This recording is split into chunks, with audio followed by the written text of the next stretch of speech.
કાયા ને મરતું આવ્યા રે ભરતરી, એટલું જ બોલી. પણ ત્યાં તો નાતો આલે કરી નીકળી ગયો. આડા ફેર્યા, માનો સ્વભાવ છે.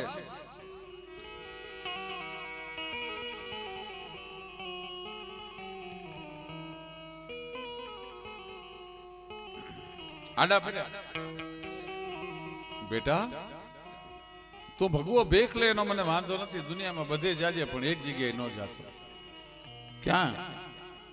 દેશ રે જાજે ને એ બેટા તું પર દેહ જાજે જો. એક બેન ને દેશ ન જાતો, કારણ શું કામ? દુનિયામાં બેન એક એવું પાત્ર છે. બેનલમાં જોશે રે બેટા તારી ભગવી કંથાયું જો, તો રોય રોય અને દરિયો છલકાવે એ ભરતરી. બેન ના આહુડામાં તારો ભગવો રંગ ધોવાઈ જશે બેટા, ન્યાનો જાતો. વોરંટ હોય ત્યાં સુધી બીક હોય, પોલીસ સ્ટેશને હાજર થઈ જાવ પછી બીક ન રહી. એમ ગોપીચંદ ને એમ થયું કે મહા બેન નો ડારો દેશે પેલા ન્યા જાઉં. એટલે આંબલિયાની પાણી અને સરોવર પાડે જો. પૂજ્ય બાપુ બિરાજે છે ને એવા જોગીડા, હો કેંદો જટા જૂટ કેંદો મુંડન કી માલ. આવ્યો ભાઈ અને ન્યા તો ઉતરી છે કાંઈ જોગીની જમાતું એ ભરતરી. નણંદબાની દીકરીને હોનલબાઈ એનું નામ જો. ગોપીચંદના બેનના નણંદબાના દીકરી પાણી ભરવા માટે આવ્યા છે ને ગોપીચંદ ને જોયા સાધુના વેશમાં, ઓળખી ગયા. એટલે જઈને કીધું ક્યો તો રે મામીજી એ તમારા વીરાને બતાવું જો. અને તમે કયો તો એ બતાવું હું બાળુડો જોગી એ ભરતરી. હાચું રે બોલો તો એ હોન બાઈ હોન લે મઢાવું જો. અને તમે જૂઠું રે એ બોલો તો જીબડી વાઢું રે ભરતરી. આવ્યા જેઠાણી જેઠાણી નણંદારે. આમ જોયો ભાઈ ને કઈ બેન પોતાના ભાઈ ને ભગવા વેહમાં જોઈ શકે. અને ગોપીચંદની બેન કે છે કિયો તો વિરાજી એ તમને પાલખિયું મંગાવી દઉં.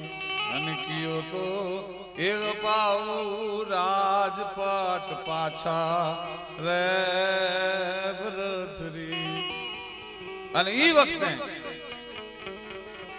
ગોપીચંદ શું બોલ્યા કે રાજનો જોઈ હવે બેન લોબા મારે પાલખિયું નથી જોતી જો. પણ મારા લલાટે એ લખ્યો તો ભગવો ભેખ એ ભરતરી. મારે કરમે એ લખ્યો તો ભગવો. પણ આ તો ક્ષત્રિયની દીકરી હતી. જે ગોપીચંદ મેનાવતી નું ધાવણ થયો તો એને જ આ ધાવી હતી ધાવણ. એને કીધું તું ભાઈ મારું નહીં માન ને, તો કે ના, તો કે જરાક આઘો જઈને પાછો વાળીને જોજે. અને ગોપીચંદ ભગવા ભેખ ની આરે ગામના પાદરમાંથી જરાક આગળ હાલ્યા અને પાછો વાળીને જોયું તો કેવી હઠીલી ક્ષત્રિયાણી હશે કે આઘેરક જઈને એની બેન બાએ પાછું વા. આઘેરક જઈને એ બાવલિયાએ પાછું વાલીને જોયું જો. તો જડ જડ એ હળગે છે બેનલ બાગ દેયો એ ભરતરી. જડ જડ હળગે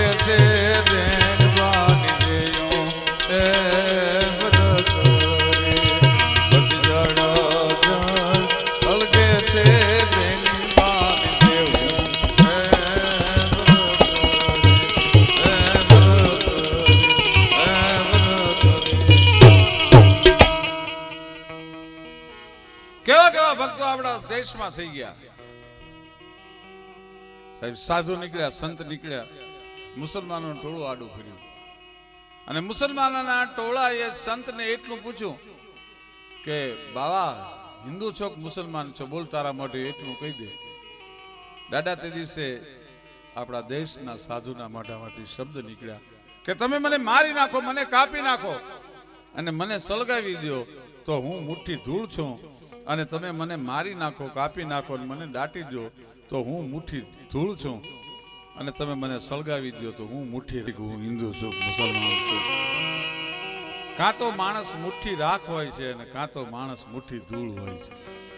कितने मुफलिस हो गए, कितने तवंगर हो गए, राख में जब मिल गए दोनों बराबर हो गए. પછી ધીરુભાઈ અંબાણીની ફૂંવાળી હોય ને ગરીબની ગડગડિયા વાળી રાખ હોય એવું ન બને, બધાયની સરખી જ હોય. હા, મોરાર સાહેબ જે દિવસે માળિયા મિયાણાના જંગલમાંથી નીકળ્યા અને હોથી સુમરો ચકલાનું બાઇટિંગ કરતો હતો. હવે કેટલા ચકલા મારે ત્યારે બાઇટિંગ થાય ને, અને એમાં મોરાર સાહેબે જોયું અને કીધું કે આય મિયાણા શું કરસ છું? કે બાવા તું તારા માર્ગે પડ, મારો મુસલમાનનો ધર્મ છે, શિકાર કરું છું. પારેવાને પરજના પતિ મરાય નહીં માણા, એને દણ દણ સણ દાણા ઈ તો દેવા જોઈ દેહલા, બાકી પારેવાને પરજના પતિ મરાય નહીં માણા. આને નો મરાય, ચકલા નો થાય ભલા માણસ ઉડાડી મત. અરે બાવા ચકલા ઉડે કોઈ કે મારા ભગવાનનું નામ નહીં પણ તારા અલ્લાહનો એકવાર પોકાર કર અંતરથી, ચકલા ઉડી જશે. પણ ન હર્ષ કો હિલા દે વો દુઆ દુઆ નહીં. સાહેબ મિયાણાના હૈયામાં હા લઈ લઈ એના હૈયામાં અસર થવા માંડી સંતના વેણની, અને અંદરથી કર્યો પોકાર અને પાંખું ફફડાવીને ચકલા ઉડ્યા જોડી નાખ્યું. પગમાં પડી ગયો, એ બાપુ મને આ મંત્ર શીખવાડો, મને આ ઇલમ શીખવાડો. કે ગાંડા અમારી સંતો પાસે દુનિયાના એવા કોઈ ઇલમ કે મંત્ર નથી હોતા, પણ જે જગતને જીવનદાન દઈ શકે ને ઈ ચકલા મરેલા ને ઉડાડી શકે. જગતને જીવન દાન દેવા માંડ, કોઈના જીવ લેવામાં તો. અને સાહેબ એ ન્યાન્યા એને કવિતા ઉગી, સંતનો માથે મીઠો હાથ ફેર્યો. આ સંતોની ત્રેવડ આપણે સંતોને ન ઓળખી શકીએ, ઈ આપણને ઓળખે. ઘણા એના ગુરુને ઓળખવા માટે દોડતા હોય છે. ગુરુને તમે શું ગોતતા હતા, ગુરુ તમને ગોતી લે તેદી બરાબર કહેવાય. આપણે કઈ ત્રેવડ આપણે ગુરુને ગોતી શકીએ? આપણે શું ત્રેવડ આપણે ગુરુને? હા, અને એટલા માટે દુલા કાકે એના ગુરુ મળ્યા ત્યારે એને એમ કીધું કે ગુરુજી હું રેવાન રાની કડવી તું બડી, એ મને કોક વાદીડો લઈ જાયજી, મને કોક વાદી લઈ જશે, આખી જિંદગી મોરલી બનાવશે ને એને કાળોતરાના ફૂંફાડા સહન કરવા પડશે. પણ એ ગુરુ એ મારી કાયા રે કોરીને તમે કમંડલ કરો, એ તો તમને પાણી પીવા થાયજી. એ ગુરુજી હું રે વનરાનું નાનું એક સંપૂર્ણ શરણાગતિ ગુરુમાં વિશ્વાસ હોય ત્યારે પરમાત્મા મળે. મોરાર સાહેબના કહેવાથી ચકલા ઉડ્યા ભયા, અને મિયાણાએ ન્યાન્યા હોથી સુમરાએ ભજન લખ્યું કે હવે અલ્લાહો નબીજી રે આજ ખૂટ ગયા તેલ જને બુझ ગઈ બતિયા લાલા, તું ही रे नबीजी. પછી આ ગટડામાં હો ગયા ઘોર અંધેરા, ગટડામાં હો ગયા ઘોર અંધેરા, નબીજી રે તું ही रे नबीजी.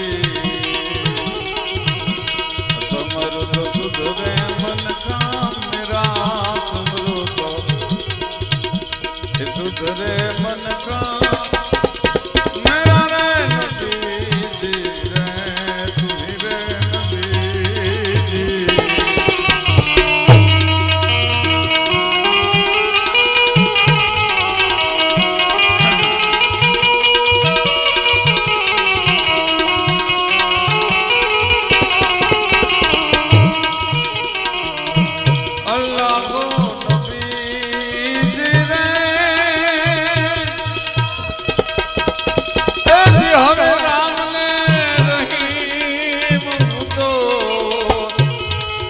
एक करी मानू लाला तुम रे नबीजी अतमरु तो सुधरे मन का मेरा अतमरु तो सुधरे मन का मेरा रे नबीजी रे तुम रे नबीजी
કિશોરદાનભાઈએ જેમ આહીરોની વ્યાખ્યા કરી, પણ આહીરો માટેનો એક દુહો મને બહુ ગમે છે.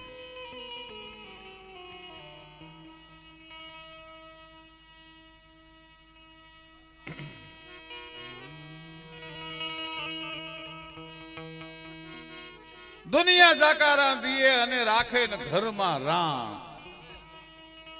સાહેબ આખું જગત જાકારો દેતું હોય, માકારા થવા માંડ્યા હોય, દુનિયા જાકારા દીએ અને રાખે ને ઘરમાં રાણ, પણ એને માથા હાટે મૂલવે ઈ આયર ના એંધાણ. એને આયર કહેવાય. સાહેબ પોતાના એક ના એક દીકરાને દવાઈ બોદે રા નવઘણ ને આશરો આપવા માટે થઈ અને સોલંકીની કચેરીમાં બાવણું પકડી. શું બાપુ એ ખાનદાની હશે, તમે વિચાર તો કરો, એના લોહીની કેટલી તાકાત હશે.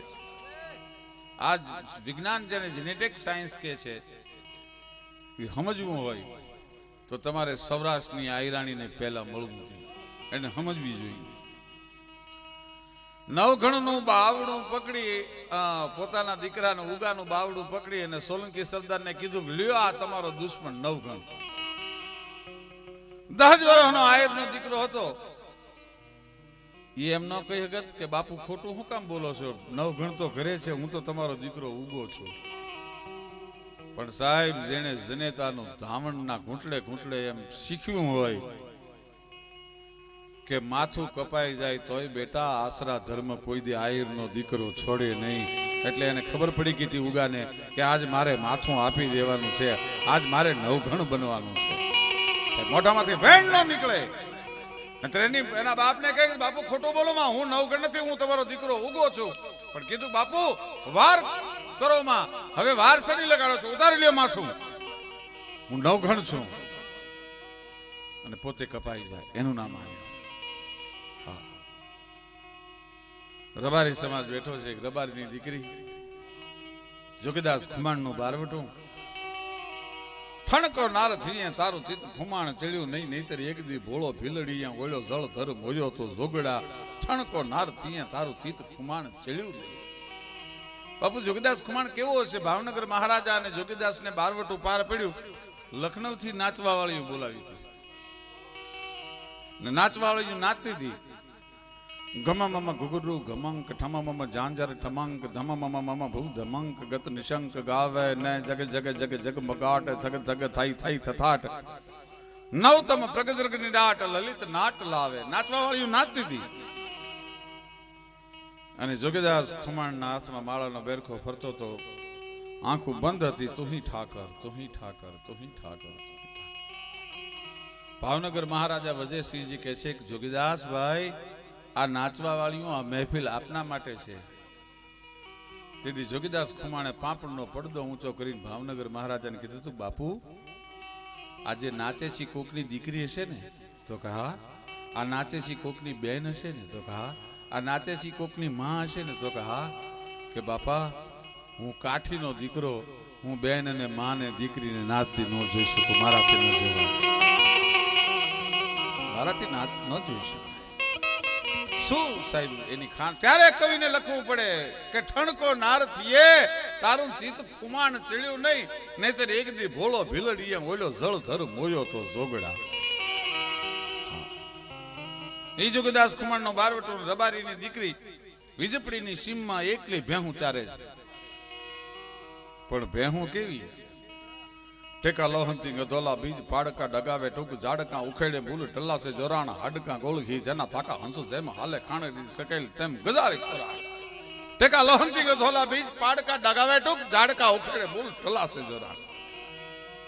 ગણા નામ કુંઢીતના નાગલ્યું ગોટકું નેત્રીમું નાનકું સિંગ નમણા ગીણીલ્યું ભૂતડ્યું ભૂજ સોગાળ્યું બીનડ્યું હાથડી ગજા ભમણા કોપતા કાળિયું સિંગ ગાંટાળ્યું હાલિયું પારવા પરે હેતાળ્યું જરે પર નાળ્યું મેઘ જેવા દાખતા વીરડા જેમ દૂધ હાળ્યું મોગ મુલાળ્યું દીએ મેવા. ચારણ ને ભેહું બહુ વાલી હોય. ચારણ ભેહ વેચે તો કોઈ દી લેવી નહીં બને ત્યાં સુધી.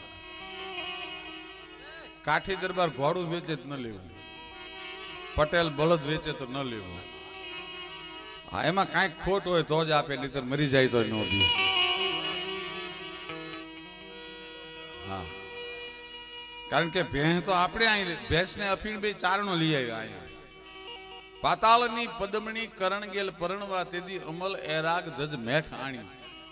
કર્ણ રાજાની જાનમાં પાતાળ લોકમાં ચારણો ભેગા ગયા હતા. ત્યાંથી ભેહ ને અફીણ બે લેતા આવ્યા. અફીણ દરબારો અને ચારણો ભેળા થઈ રાખ્યું, ભેહું આપણે રાખી. 5 દરબારો ને 5 ગઢવી પ્લેન એક્સિડન્ટમાં ગુજરી ગયા. અને બધા ડાયરો ખરખરે જાતા હતા અને પૂછે કે ભાઈ આ 10 જણા એક હારે પ્લેનમાં ક્યાં જતા હતા? તો કે બાપા પ્લેનમાં ક્યાંય નહોતા જતા, નદીમાં કહુંબો ગાળતા હતા ને ઉપર પીડ્યું. પ્લેન પીડ્યું ત્યાં સુધી ન ખબર રહી. ભેહું કેવી વાલી હોય. વિરસલ નામનો ચારણ જામનગરમાં ભેહું ચારતો હતો, જામનગરના વગડામાં. અને જામ સાહેબ બાપુની મોટર નીકળી. એ જામ સાહેબ બાપુની મોટર નીકળી એટલે જામ સાહેબ બાપુની વિરસલની ભગરની માથે નજર ગઈ. એટલે જામ સાહેબ બાપુએ કીધું કે આ કોનું ખાડું છે ભેહુંનું? કયો ને આ ભગર મને બહુ ગમે છે, વેચવી છે? તો કે બાપુ વિરસલ નામનો તુબેલ ચારણ છે, ભેહું ચારે છે. માણસોએ જઈને કીધું કે એ વિરસલ તારું દાળદર ફીટી જશે, જામ સાહેબ બાપુ જામનગરના મહારાજા તારી ભેંસને માગે છે આ ભગર. બોલ શું રૂપિયા લેવાના છે? ત્યારે લાકડીના ટેકે આમ હાથ કરીને કે જામ સાહેબ એને આપી આપીને એનું નગર આપે, પણ હું મારી ભગર થોડી દઉં. એ આપી આપીને એનું નગર આપે, મારી ભગર થોડી દઉં. પિંગળા વળાંક પગ થંભ દેવળ જશા, આંચલે દૂધની ફગર આવે, મારા ભગરના નોરની કસી દાખું ભલપ કે તારું નગરનું પરગનું ધડે ના આવે. આવી ભેહું વાળી એ રબારીની દીકરી ભેહું ચારે 18 વર્ષની ઉંમર રબારીની દીકરીની. જોગીદાસ ખુમાણના ઘોડા નીકળ્યા, બેક નાડાવા હુરજ નારાયણ ધરતીની માથે હેઠો ઉતરી ગયેલો, ધરતી ત્રમક વર્ણી બની ગયેલી, હરણના ત્રુમલા તૂટી જાય એવો તાપ. અને જોગીદાસ ખુમાણે કીધું કે આ દીકરી અહીંયા વગડામાં એકલી 3 ગામના તરભેટે ભેહું ચારે, ઘોડા લીધા એની બાજુ. રબારીની દીકરીને ખબર નથી કે આ જોગીદાસ ખુમાણ છે. જોગીદાસ ખુમાણના મોઢામાંથી સવાલ નીકળ્યો, બેટા આ વગડામાં તને બીક નથી લાગતી? કીધી રબારીની દીકરીને ખબર નથી કે આ જોગીદાસ ખુમાણ છે, પણ એના મોઢામાંથી શબ્દ નીકળ્યા કે બાપુ સૌરાષ્ટ્રમાં જોગીદાસ ખુમાણનું બારવટું છે, ત્યાં સુધી કોના બાપની તાકાત છે કોઈ બેન દીકરીની સામે ઊંચી નજર કરી શકે?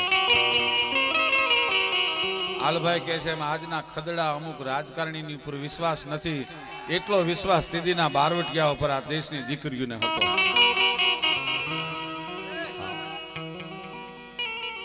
તીદી આ દેશની દીકરીઓને એ જમાનાના બારવટિયા ઉપર એટલો વિશ્વાસ હતો. હા, મને ઘણાએ કીધું, મને કે તમે રાજકારણીને, મેં કીધું ભાઈ અમુકને અમે ખદડા કહીશ ચોક્કસ. તો મને કે તમને બીક નથી લાગતી? મેં કીધું પોણા હિન્દુસ્તાનના બાદશાહથી નો બીના હોય તો આ ઘોર ખોદિયાથી અમે શું કામ બીવું? અકબરને એની કચેરીમાં દુરશા આઠા નામના ચારણે કીધું તો કે અકબર સાંભળી લે, મારો મહારાણા પ્રતાપ કેવો છે.